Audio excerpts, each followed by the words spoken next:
High বন্ধুরা, কেমন আছো? আশা করি ভালো আছো। আবারও নিয়ে চলে এলাম নতুন একটা ভিডিও। ভালো লাগলে লাইক কমেন্ট করবেন আর সব বন্ধুদের কাছে ভিডিওটা পুরোপুরি শেয়ার করে দেবেন। পুরোপুরি ভিডিওটা দেখবেন, টেনে টেনে দেখবেন না, তাহলে কিছুই বুঝতে পারবেন না। যাই হোক, এখানে দেখতেই পাচ্ছে লাউ আর চিংড়ি মাছ নিয়ে নিয়েছি, নতুন একটা রেসিপি। আর লাউ চিংড়ি মাছ করাটা খুবই সহজ, যে কোনো মানুষ ঘরে বসে করতে পারবে, কোনো অসুবিধা হবে না।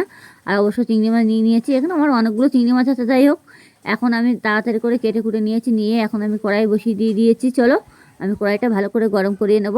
অবশ্য অলরেডি কড়াইটা ভালো করে গরম করে নিতে হবে। কড়াইটা অলরেডি দেখতেই পাচ্ছি আমার গরম করা অনেকটা হয়েও গেছে। এখন আমি কড়াইতে তেল দিয়ে দিয়েছি। এবার কড়াইতে তেল দিয়ে আমি তেলটাকে ভালো করে গরম করে নেব। হালকা একটু কালো জিরে ফোড়ন দেবো কড়ার ভিতরে, যেতেই হোক। আর যেটুকু লঙ্কা খাবেন সেইটুকু দেবেন, বেশি অনুমতি লঙ্কা বেশি দেবেন না, তাহলে লঙ্কাটা সবজির মধ্যে লঙ্কা বেশি দিলে খাওয়া যাবে না, আর ঝাল লাগবে অনেকটা।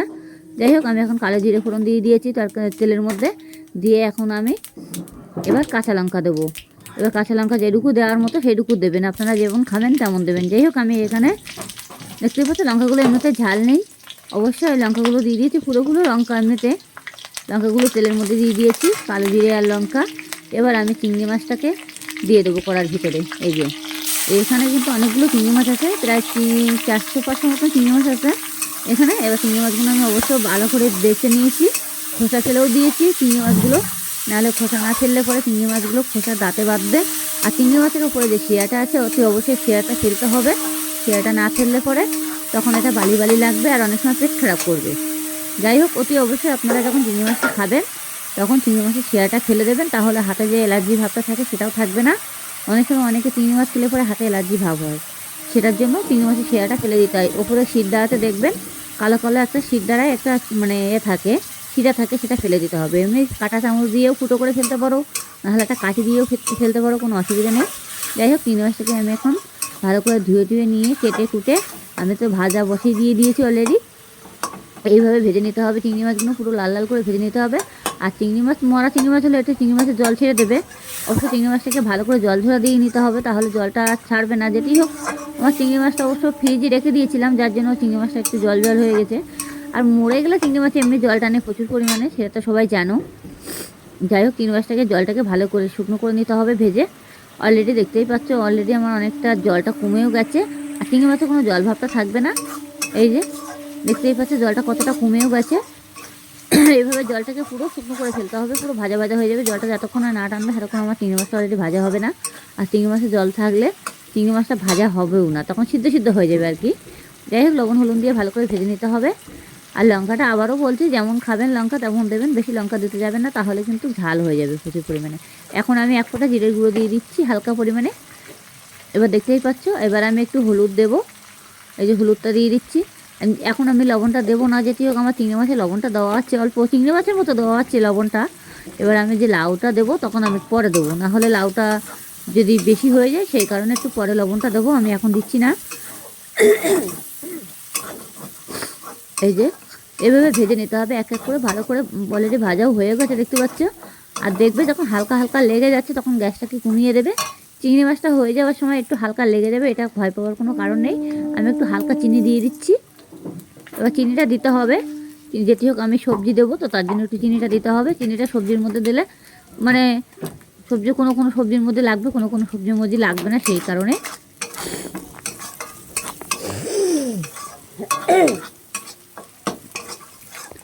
কারণে আমি চিনিটা আমি তেলের মধ্যে দিতে মানে সবজিতে লেগে যাবে আর কি। যাই হোক, দেখতেই পাচ্ছি আমার লাউটাকে ভালো করে কুচি করে নিয়েছি। অলরেডি লাউটা ভালো করে কুচি করে নিতে হবে।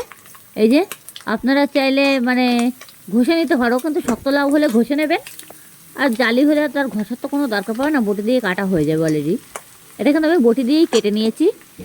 অবশ্য লাউটা একটু ছোটো ছোটো করে কেটে নিলে কি হয়, তাড়াতাড়ি সিদ্ধ হয়ে যাবে, লাউটাও একদম মজে যাবে চিংড়ি মাছের সাথে, আর খেতেও কিন্তু দারুণ টেস্টি হবে। যাই হোক, অতি অবশ্যই আপনারা চেষ্টা করবেন বটি দিয়ে কাটার। যদি মনে করবেন না পাচ্ছি না, সবাই পারে না অনেক সময় বটি দিয়ে কাটতে, মনে করবেন যে পাচ্ছি না, তাহলে ঘষে নিতে পারেন। তো লাউটা ঘষে নিলে কী হবে, লাউটা কোনো থাকবে না, একদম ঘ্যাট হয়ে যাবে, কাটা কাটা টাইপের হয়ে যাবে, লাউটা একটু গোটা গোটা ভাবটা থাকবে না। আর যদি পাকা মানে একটু দানা হয়ে যায় লাউটা, তাহলে তো আপনারা কেটে প্রেসার কুকারে দিয়ে দেবেন, কোনো অসুবিধা নেই। দিয়ে সেটাকে আবার চিংড়ি মাছের মধ্যে দেবেন। এরকমভাবে করবেন, যেভাবে পারবেন সেইভাবেই করবেন। কিন্তু এইভাবে করলে পরে কী হবে, খুব সহজ একটা রেসিপি, আপনারা ঘরে বসে অতি অবশ্যই চেষ্টা করুন, আপনারা পেরে যাবেন। কালো জিরে ফোড়ন দিয়ে হালকা, আর লঙ্কাটা সবসময় একটু বুঝে দেবেন, আর লবণটা, এই দুটো জিনিস একটু বুঝে দেবেন যাতে লঙ্কাটা বেশি না হয়ে যায় আর লবণটা যেন পুড়ে না যায়। এবার দেখো আমি লবণটা দিয়ে দিচ্ছি, অল্প একটু লবণ দিয়ে দিচ্ছি। এবার যেটুকু লবণ লাগবে সেটুকু দিতে হবে আন্দাজ মতো, দিয়ে এটাকে ভালো করে নেড়ে চেড়ে ঢেকে দিতে হবে। অলরেডি এটা ঢেকে দিলে লাউটা জালি তো, যার জন্য ঢেকে দিলে পরে কী হবে, এই ভাবে ভাবে সিদ্ধ হয়ে যাবে। আর খুলে রাখলে হাওয়াটা বেরিয়ে যাবে, যার জন্য লাউটা আমার সিদ্ধ হবে না। যাতে হোক আমি এটা ভালো করে নাড়াচাড়া দিয়ে নেবো লাউটাকে। এবার লাউটাকে নাড়াচাড়া দিয়ে নিয়ে আমি কিছুক্ষণের জন্য ঢেকে দেবো। যেহেতু তার আগে আমি একটু ভালো করে নাড়তে হবে, নেড়ে চেড়ে, এটা লবণ দিয়েছি তো সেই কারণে একটু ভালো করে নাড়তে হবে। নেড়ে চেড়ে কিছুক্ষণের জন্য আমার ঢাকতে হবে। এবার ঢেকে ঢেকে করলে পরে কী হবে, এটাকে জল যে ভাবটা থাকবে সেটা একদম পুরো এই লাল জলে পুরো লাউ সিদ্ধ হয়ে যাবে। আর মনে করবেন যখন একটু শক্ত হয়ে যাবে লাউটা, তখন যে কড়াইতে করবেন না প্রেসার কুকারে করবেন, তখন বুঝে নেবেন। তখন যদি কড়াইতে করেন তাহলে একটু জল দেবেন, দিয়ে হালকাভাবে ঢেকে দেবেন।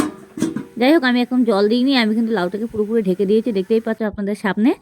এবার আমি কিছুক্ষণের জন্য চলো আমি আবারও ফিরে আসছি।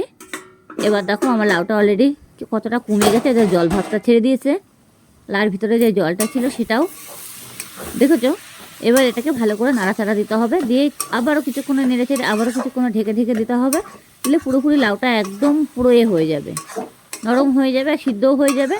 আর যত ঘেটবে তত ভালো হবে লাউটা, একদম পুরো চিংড়ি মাছের সাথে পুরো লাউটা মজে যাবে। অবশ্য বাঙালির খাওয়ার লাউ চিংড়ি কীভাবে করবেন সেটা ঝটপট তাড়াতাড়ি করে। আর অবশ্য লাউ চিংড়ি সবার ঘরে ঘরে খাওয়াটা খুবই দরকার। আর গরমের সময় লাউ চিংড়ি হলে তো কোনো উপায় থাকে না, আর লাউটা ঠান্ডা তো মানে ভীষণ উপকারী। আর শীতের সময় অনেকটা লাউ, অনেক যাদের ঠান্ডার দোষ আছে তাদের লাউটা আবার বেশি ঠান্ডা দেওয়া যাবে না। আর লাউটা খাওয়া খুবই উপকারী, শরীরের পক্ষে অনেক উপকারী। আমাদের সবসময় আবার লাউটা আনা হয় না, যেটি হোক আমাদের ছেলেপেলে আবার পছন্দ করে না লাউটাও খাওয়া। একটু মাছটার ঝোল টোল হবে কেমন খাওয়া হয়ে যাবে। অবশ্য আবার একটু মাছটা দিলে পরে তখন সেই জিনিসটা আবার খাবে, কিন্তু একটু জুতজাত করে করতে হবে। যাই হোক এবার দেখো আমি যে ধনে পাতা কেটে রেখেছি, ধনে পাতা কিছুটা দেবো আমি লাউর ভিতরে। ধনে পাতাগুলো এখনও যেটি হোক আমি এখনও দিইনি, ধনে পাতাগুলো ভালো করে ধুয়ে বেছে কেটে কুটে গুছিয়ে রেখে দিয়েছি থালায় করে। এবার আমি কিছুক্ষণের জন্য এটা আমি আবারও পাতিয়ে পাতিয়ে দিয়েছি যাতে কড়াইতে জালটা লাগে। এবার জালটাকে আমি পুরো ফুল করে দিয়েছি, এবার যাতে পুড়ে না যায় সেরকমভাবে দেখে রাখতে হবে, তলায় লেগে গেলে হবে না। দেখতেই পাচ্ছ লাউতে আমার জল উঠে গেছে অনেকটা। এই জলটাকে পুরো মেরে ফেলতে হবে আর কি, পুরো শুকনো শুকনো করে ফেলতে হবে জলটাকে। জলটা যাতে শুকনো করবে লাউটা এত ভালো লাগবে খেতে। আর লবণটা একটু বুঝে শুনে দেবেন, আমি একটু চিনি দিয়ে দিয়েছি, চিনিটা অবশ্যই দিতে হবে যাতে লাউটা খার খার না লাগে। চিনিটা দিলে তরকারির টেস্টটা অন্যরকম লাগে। যাই হোক আমার এখন ধনে পাতা কাটা ছিল সেটা আমি এখন ধনে পাতাটা নিয়ে নেব। এবার ধনে পাতাটা নিয়ে নিয়েছি, ধনে পাতাটা দিয়ে দিচ্ছি, দেখতেই পাচ্ছ। এই যে ধনে পাতার টেস্টই আলাদা, লাউ চিংড়ি মাছের সাথে ধনে পাতা দিয়ে আর খাবেন গরম ভাতে, আর এখন এত সুন্দর টেস্ট, আপনারা না খেলে বুঝতেই পারবেন না যে এত টেস্টি হয় এই খাবার। অসাধারণ খাবার লাউ চিংড়ি। ঘরে বসে এই রেসিপি অতি অবশ্যই একবার চেষ্টা করে দেখুন, অতি অবশ্যই পেরে যাবেন। খুব সহজ একটা রেসিপি, খুব তাড়াতাড়িও রান্না হয়ে যাবে। আর কি বলুন তো, একটু লাউটাকে একটু ধীরে ধীরে করে কেটে নিতে হবে, এই যা একটু কষ্ট এটাই, কিন্তু রাঁধতে কোনো সমস্যাই লাগে না।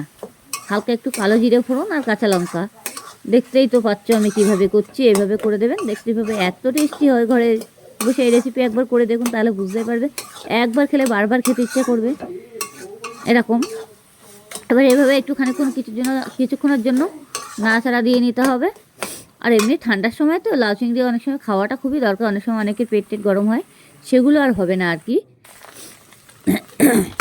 এই যে অলরেডি আমার লাউ চিংড়িটা অনেকটা হয়েও গেছে, নামানোর সময় এসে গেছে, নামাবো ভাবছি, তাও ভাবছি আর একটু জাল দিয়ে নিই। একদম পুরো শুকনো শুকনো হয়ে গেছে, তাই এটা যত ভাজা করবে এত মানে টেস্টি লাগবে আর কি।